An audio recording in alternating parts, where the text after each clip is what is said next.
Hello guys! Good morning! Welcome back sa ating YouTube channel. At ngayon nga ang vlog natin ay tungkol sa ating bagong tinutulungan na si Nanay Landa. So guys, bago yan, sabihin ko sa inyo kung bakit hindi tayo nakapag-upload ng vlog natin kahapon dahil na-busy tayo. Tapos nag-TikTok live tayo kahapon ni Lola Maria, kaya medyo napagod tayo, kaya hindi tayo nakapag-vlog na. So guys, ayan nga, sagutin natin yung mga tanong nyo na kung bakit hindi na lang dito sa bahay na to. Yung dating bahay yan ni Lola Susana na walang tumitira, nakatiwangwang lang yan, nakakandado yan. Guys, wala namang problema kasi nakausap na natin yung may-ari. Ang sabi niya kung may magre-renta, why not? Or kung may titira, patitirahan din daw niya. Pero ang problema lang guys ay wala pa siyang sariling CR, tapos wala ding kusina. May kusina naman siya. Pakita. Ayan. May ano naman dito, may saingan. Ayan.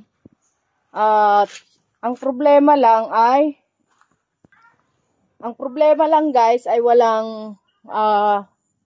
siyang CR. Yan talaga. Walang problema sa kusina. Pwede naman sila dyan sa labas magsaing. Ang problema lang ay walang CR. Pwede naman makigamit dito kay Lola Maria. Ang problema naman yan. Syempre, may istorbo si Lola. Maraming mga bata. 4 yung apo ni Nanay Landa. So, baka hindi rin maganda kung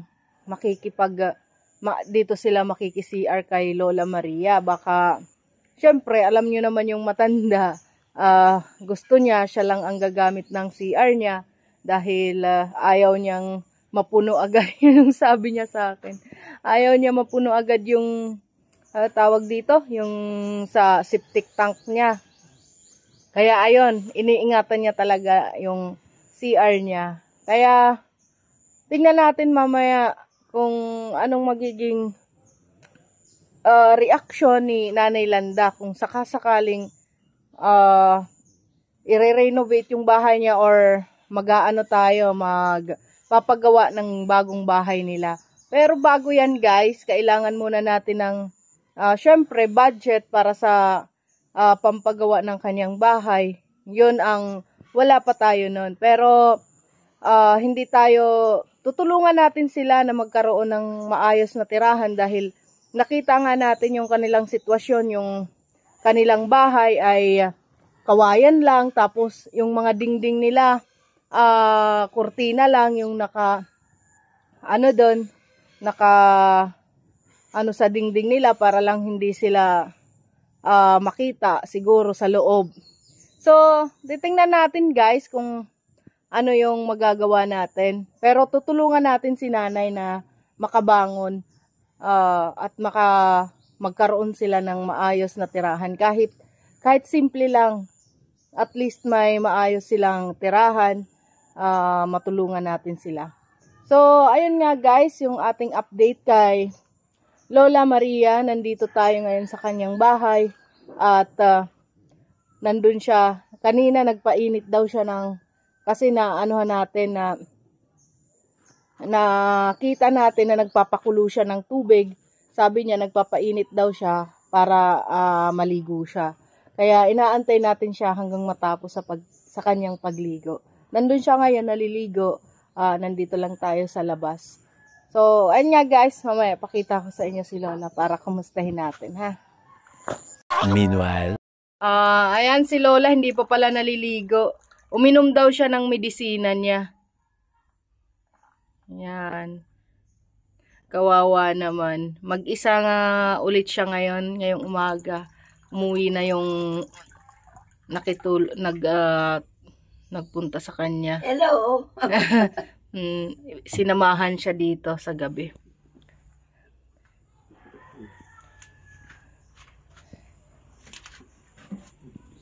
Maghihiram usak muna. Maghihilamos kayo. Opo. Hindi ka pa maliligo, Lola. Ah, Hindi ka pa maliligo. nakakahintay ka ba? Oo naman, Lola. Opo. Sige, maligo muna kayo, Lola. Mamaya, antayin ko kayo. Manaligo ko. Opo, maligo kayo. Ayan, kinukuha ni Lola yung kanyang, ano yan, mainit na tubig. Painit tubig. Mm-mm. Kaya maaga pa lamig. Maaga pa daw, malamig. Tingnan nyo guys, si Lola ay medyo malakas na. Malakas naman na si Lola, hindi na kagaya dati.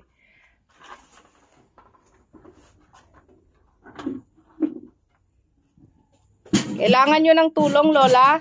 Ha? Kailangan mo ng tulong? Hindi. Hindi na? Hindi. Ayan yung ipangliligo nyo. Ha? Ayan, ipapaligo nyo yan. Ano yan? Inigib yan ng mga bata? Opo. Tingnan nga natin. O, tingnan nyo guys yung tubig. Brown. Brown na parang may sebo. Okay lang, Lola? Maligo kayo ng ganyan? Opo. Wala man. No Yung choice. ginlaso ko mineral. Yung pinainit daw niya mineral. Tingnan guys, oh. Nagsisebo, Lola. Ha? Okay lang yan. Tingnan nyo yung tubig nyo. Nagsisebo. Okay lang yan. Ipanliligo nyo. Opo. Saan pa man ako hahanap? Saan pa daw ba daw si Lola hahanap ng tubig? Yan lang naman ang tubig niya. Kaya nga guys, sinisikap natin. Akin na, Lola. Sinisikap natin na magkaroon si Lola ng bumbahan or poso para malinis naman yung kanyang ginagamit. Kasi yan yung inigib ng mga bata. Ano, Lola? Opo. Yan ang inigib ng mga bata. Ngayon sa umaga, isa lang na bata.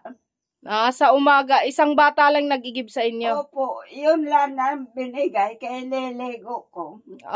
Isang baldi lang. Opo. May pangliligo lang.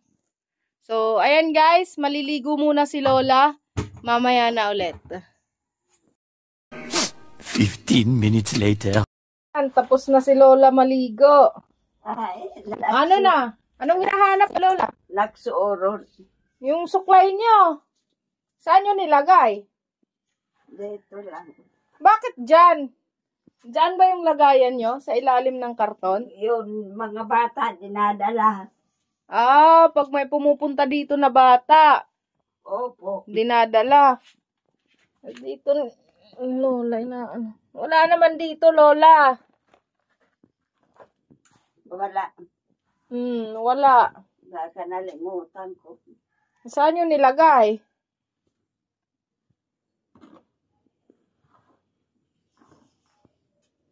So, ayan guys, nakaligo na si Lola. Yan ang update natin kay Lola Maria. Thank you so much sa panonood. Huwag kayong tingnan mo yung... Anong nangyari sa mukha mo, Lola? Ha? Anong nangyari sa mukha mo? Sa mata? Hindi, sa mukha nyo, naglagay kayo ng powder? Opo. Naglagay si Lola ng yan, yung pulbo. So, ayun nga guys. Thank you so much for watching. Hanggang sa muli. Bye-bye.